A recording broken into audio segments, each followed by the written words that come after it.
Bonjour à tous et bienvenue dans ce nouvel épisode où on va décortiquer les bugs et les fonctionnalités cachées de notre cerveau. Aujourd'hui, on s'attaque à un phénomène que vous connaissez tous, même si vous ne connaissez pas son nom. Vous savez, cette sensation désagréable quand une chanson reste coincée dans votre tête, ou cette anxiété latente parce que vous avez laissé un mail en brouillon. Pour m'accompagner dans les méandres de notre psyché, je suis avec Thomas. Salut Thomas. Salut Sarah, ravi d'être là. Et oui, on va parler de pourquoi notre cerveau est un peu comme un navigateur Internet avec 300 onglets ouverts et pourquoi il refuse catégoriquement de les fermer. C'est exactement ça l'image. J'ai l'impression que ma tête est un ordinateur qui surchauffe en permanence. Alors, tu vas nous parler de l'effet Zeigarnik. C'est un nom un peu barbare, ça sort d'où? C'est un scientifique russe? Un physicien? Presque Sarah. C'est une psychologue russe, Bluma Zeigarnik. Et l'histoire de cette découverte est fascinante parce qu'elle commence non pas dans un laboratoire austère, mais dans un endroit beaucoup plus convivial. On est en 1927 à Vienne, en Autriche. Imagine l'ambiance, les cafés viennois, l'odeur du café grillé, les discussions intellectuelles. Bluma est là avec son mentor, Kurt Lewin, et d'autres étudiants. J'imagine très bien la scène, un peu bohème, très intellectuelle. Et qu'est-ce qui se passe? Eh bien, ils observent le ballet des serveurs. C'est fascinant. Il y a ce garçon de café en particulier qui gère une douzaine de tables en même temps. Il ne note rien. Les clients commandent des cafés, des strudels, des verres d'eau, et lui, il retient tout de tête, une mémoire absolument prodigieuse. Il sait exactement qui a pris quoi à quelle table. C'est le genre de truc qui m'impressionne toujours. Moi, j'oublie ce que je suis venue chercher dans la cuisine une fois arrivé devant le frigo. C'est là que ça devient intéressant. Une fois que le groupe de Zeigarnik a payé l'addition et quitté le café, Bluma se rend compte qu'elle a oublié son écharpe. Elle retourne à l'intérieur, elle retrouve le même serveur, ce génie de la mémoire, et elle lui demande s'il a vu son écharpe. Et là, le serveur la regarde avec des yeux ronds. Il ne la reconnaît même plus. Il ne sait plus du tout qui elle est, ni à quelle table elle était assise. Attends, c'est incroyable. Il y a 5 minutes, il savait exactement qu'elle avait pris un café crème et 2 biscuits, et là, trou noir. Exactement. C'est le déclic pour Bluma Zeigarnik. Elle lui demande comment c'est possible d'avoir oublié si vite, et le serveur lui répond une phrase qui va devenir la base de sa théorie. Je ne garde les commandes en tête que jusqu'à ce qu'elles soient payées. Une fois l'addition réglée, j'oublie. C'est fou. Donc en gros, tant que la tâche ici servir et encaisser n'est pas finie, le cerveau la maintient active? C'est précisément ça. De retour au labo, Zeigarnik a mené des expériences pour confirmer cette intuition. Elle donnait aux participants des petits puzzles ou des tâches manuelles. Pour la moitié des tâches, elle les laissait finir. Pour l'autre moitié, elle les interrompait brutalement au milieu. Résultat, les participants se souvenaient 2 fois mieux des tâches inachevées que de celles qu'ils avaient terminées. D'accord, donc l'effet Zeigarnik, c'est le fait que notre cerveau garde une trace beaucoup plus vive de ce qui n'est pas terminé. C'est comme une boucle qui ne se ferme pas. Voilà, on parle de boucles ouvertes ou d'open loops en anglais. Pour reprendre ton analogie informatique du début, Sarah, c'est exactement comme la mémoire vive, la RAM de ton ordinateur. Quand tu commences une tâche, ton cerveau ouvre un processus en arrière-plan. Ce processus consomme de l'énergie cognitive.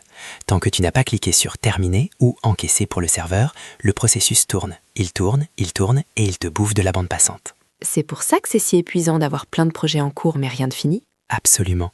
C'est ce qu'on appelle la charge mentale. Ce n'est pas tant la difficulté des tâches qui nous fatigue, c'est le nombre de dossiers suspendus. Ton cerveau déteste l'inachevé, il recherche la complétude. Quand une tâche est interrompue, ça crée une tension psychologique, une sorte de micro-anxiété. Cette tension, c'est le système de rappel de ton cerveau qui te dit « n'oublie pas ça, tu dois finir ça ». C'est donc ça. C'est pour ça que je me réveille à 3h du matin en pensant à ce mail auquel je n'ai pas répondu, alors que j'ai complètement oublié les 20 mails que j'ai traités dans la journée. C'est le mécanisme de survie de ton cerveau. Les tâches finies sont archivées sur le disque dur. On n'a plus besoin de s'en soucier, donc on les oublie pour libérer de la place. Les tâches non finies restent en RAM. Et si ta RAM est saturée, tu rames. Tu deviens lent, irritable, distrait. Mais Thomas, si c'est un mécanisme naturel, est-ce que certains ne l'utilisent pas contre nous? Je pense immédiatement aux séries télé. Ah, tu as tout compris. Les scénaristes de Netflix, HBO et compagnie sont des maîtres absolus de l'effet Zeigarnik. Ils appellent ça le cliffhanger.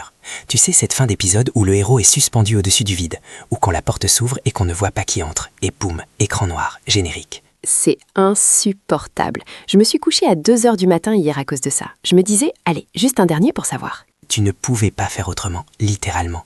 Ton cerveau était en tension, il exigeait la fermeture de la boucle. Si tu arrêtes la série à ce moment-là, ton cerveau va continuer à mouliner, à imaginer des scénarios. C'est physiquement inconfortable. Le bouton épisode suivant devient le seul moyen de soulager cette tension cognitive. Il hack ton besoin de complétude pour te garder scotché à l'écran. C'est diabolique quand on y pense. On est esclave de notre besoin de finir les choses. Mais alors, est-ce qu'on ne peut pas retourner cette arme contre nous-mêmes? Enfin, je veux dire, l'utiliser à notre avantage pour être plus productif. Parce que moi, mon problème, c'est souvent la procrastination. J'ai du mal à m'y mettre. C'est là que ça devient génial. L'effet Zeigarnik est la meilleure arme contre la procrastination si tu sais comment l'activer. Le plus dur dans une tâche, c'est souvent le démarrage, la friction initiale. Une fois qu'on est lancé, ça va. Oui, le premier pas coûte toujours le plus cher. Alors, voici le hack. Il faut forcer l'ouverture de la boucle. Disons que tu dois écrire un rapport ennuyeux. Ne te dis pas « je dois finir ce rapport ». Dis-toi « je vais juste écrire le titre et la première phrase ». Ça prend 2 minutes. D'accord, la règle des 2 minutes. Oui, mais avec une subtilité neurologique. Une fois que tu as écrit cette première phrase, tu as ouvert la boucle. Tu as créé un dossier Zeigarnik dans ta tête. Même si tu t'arrêtes là pour aller prendre un café, ton cerveau va commencer à travailler dessus en arrière-plan. Tu vas ressentir cette petite tension qui te pousse à y revenir pour finir. Tu as transformé une corvée en un besoin cognitif. C'est malin. On piège notre cerveau pour qu'il nous harcèle jusqu'à ce qu'on finisse le travail. Exactement. Et il y a une autre technique, encore plus puissante, utilisée par Ernest Hemingway, le célèbre écrivain. Ah oui? Hemingway utilisait de la psychologie cognitive? Intuitivement, oui. On appelle ça la méthode Hemingway. Il avait une règle d'or. Il s'arrêtait toujours d'écrire alors qu'il savait exactement ce qui allait se passer ensuite. Souvent, il s'arrêtait au milieu d'une phrase. Au milieu d'une phrase? Mais c'est horrible. Moi, si je fais ça, je ne dors pas. C'était le but. Enfin, pas de ne pas dormir, mais de maintenir l'attention. En s'arrêtant au milieu d'une phrase facile ou d'une idée claire, il crée un effet Zeigarnik massif. Le lendemain matin, quand il s'asseyait à sa machine à écrire, il n'avait pas l'angoisse de la page blanche. Il avait juste à finir la phrase. La boucle était ouverte, l'énergie était là, le démarrage était immédiat. Il ne perdait pas 1 heure à se demander par quoi commencer. C'est super intéressant.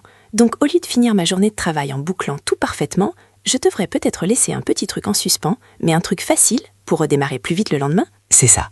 Laisse une tâche facile en plan ou une ébauche claire. Ça te servira de pont pour le lendemain.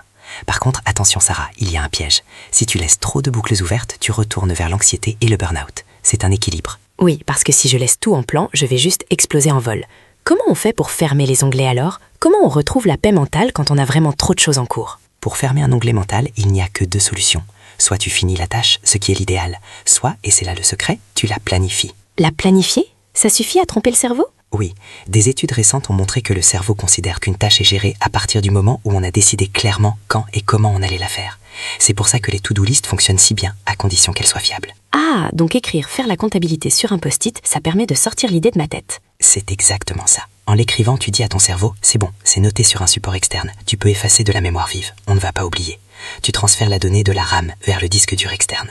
C'est pour ça que David Allen, le créateur de la méthode GTD, dit toujours « Votre cerveau est fait pour avoir des idées, pas pour les stocker ». Je vois. Donc pour résumer Thomas, l'effet Zeigarnik, c'est cette tension qui nous pousse à finir ce qu'on a commencé.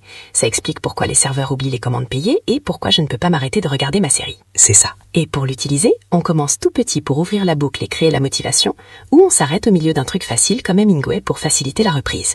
Et pour ne pas devenir fou, on note tout ce qu'on a à faire pour rassurer notre cerveau. Tu as tout compris.